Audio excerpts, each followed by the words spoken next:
Hello, and welcome to week 4 of PSSL 6240 Political Violence and Terrorism here at George Washington University. I just want to cover some announcements, then review last week, and then go into next week's, or prep for next week. So just some announcements. The Adobe Connect session, I think we had a pretty good session. I can again thank the group that went for Group 1. I think they did a pretty good job. And they set the standard pretty well for follow-on groups. So again, thank you for Group 1 and the effort that they put into it to make it successful. The next Adobe Connect session, again, is a week from Thursday, 9 o'clock Eastern Standard Time, same time. Group 2 will be in the chute. And again, please use that as an office hours if you have any issues with the paper or any other issues with the class. Second announcement. So, announcements at Adobe Connect session. Second announcement, week 3 paper. Just make sure that it's I'm taping this on a Sunday, so with the exception of the 1 or 2 people who had issues, there should be no extensions, so please get that to me tonight, Sunday night, by 11:59 p.m.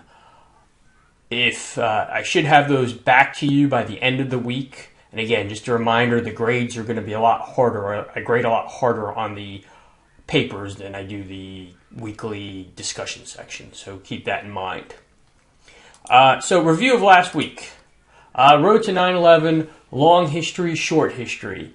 I think we had some good debate on the discussion boards, and you heard my comments on it. But the long history, which does Osama bin Laden, or what were the factors that not just led to 9/11, but that anger in the Arab world that we saw immediately after 9/11? And many of you chose to look at the long history, look back at the Crusades, Wahhabism, colonialism, the Mandate period, and the video, the Road to 9/11 documentary, goes into those in pretty much depth. The problem with that is, and you have to answer this if you do this in a paper on a final, the problem with that is that a lot of that material or a lot of those factors were implicit in other countries. Africa was colonized, and they were drawn all sorts of weird, strange borders that didn't reflect the proper ethnic and religious makeup of the country, of the continent. Asia was colonized as well. And you could say Crusades, and that was an impact, but are the Crusades really an impact in 9/11, or are they just a vehicle for mobilization for people like Osama bin Laden and Ayman al-Zawahiri and the other leaders of al-Qaeda to build this anti-Western narrative? So again, if you look at the long history, you have to answer those questions of, okay, other countries were colonized, other countries had these strange borders dealt with. Why is there no terrorism coming from Sub-Saharan Africa or East Asia that underwent the similar problems? So a lot of you chose the long history. The short history, again, my personal opinion, and you don't need to agree with this, is that is probably a greater explanation for the road to 9/11. Starting with the 6-Day War, going to the end of the Cold War, the effects of globalization, and this jealousy, I don't want to say jealousy, but this view of the West that, if not distorted, at least was not exactly correct, that led to, again, 9/11 and the anger in much of the Arab world. You can also make the claim, again, U.S. foreign policy, some of you made that claim. I would think that, and if you read Saeed Qutb, who's mentioned in the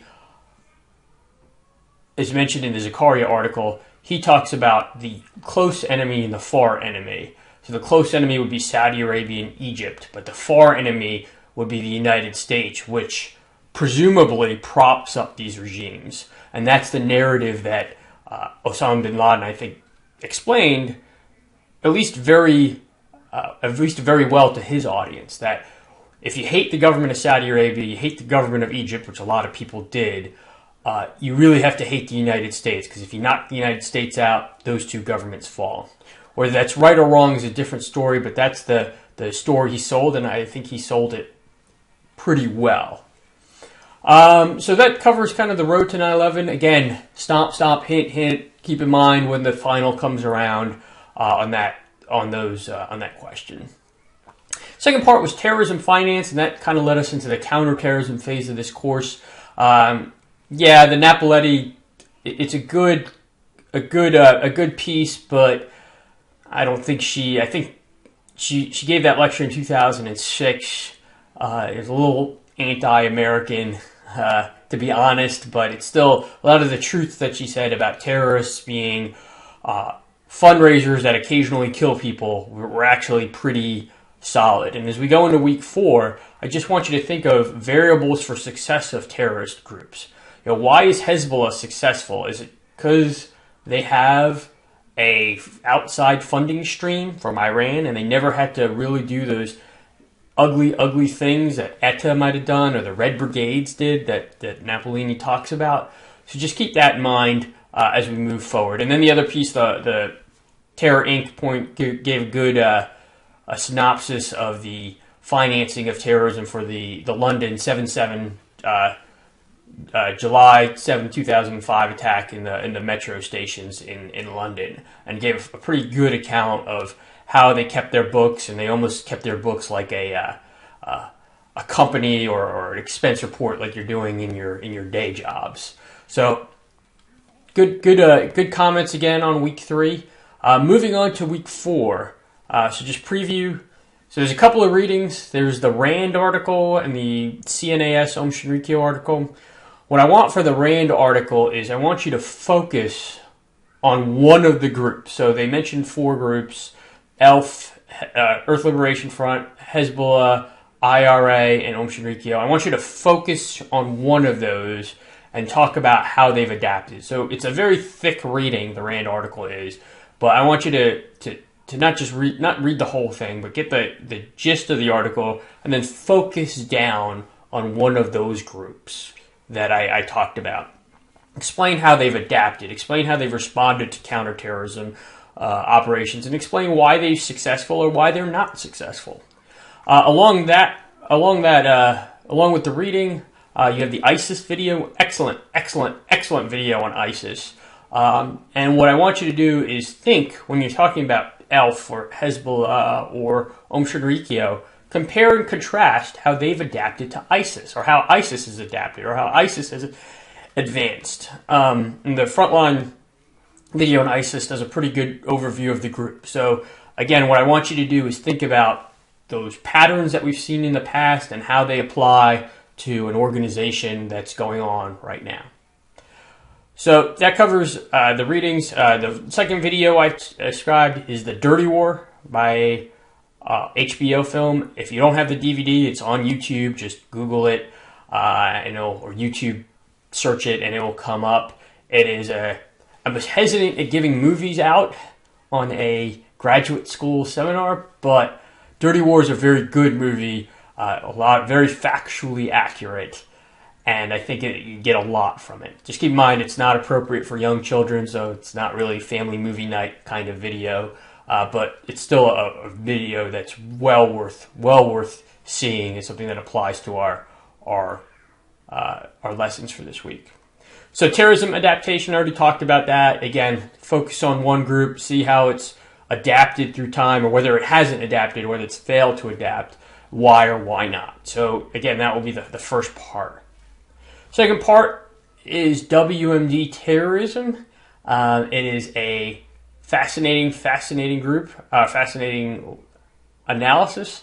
And I think it's why I assign it is we have these WMD terrorism cases, and we can use WMD terrorism as almost a hammer to explain any policy. If you want to invade Iraq, all you have to say is WMD terrorism. And for those of you who are old enough, probably remember the debate. We went into Iraq because of WMD terrorism, because the fear that Saddam Hussein would give WMD to terrorists.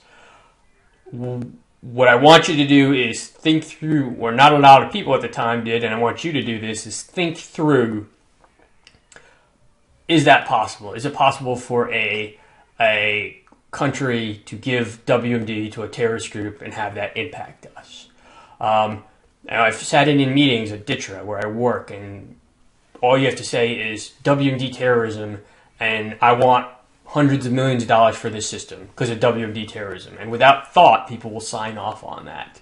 If you want to violate people's civil liberties, if you want to spy on them in the country, or you want to lock them up in Gitmo or do enhanced interrogation techniques, all you have to say is WMD terrorism. Why do we do that? Because of WMD terrorism.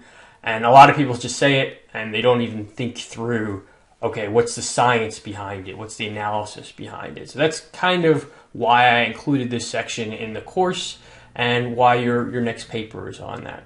So again, I appreciate everyone's inputs on the discussion boards, and if there's any questions or issues, don't hesitate to ask.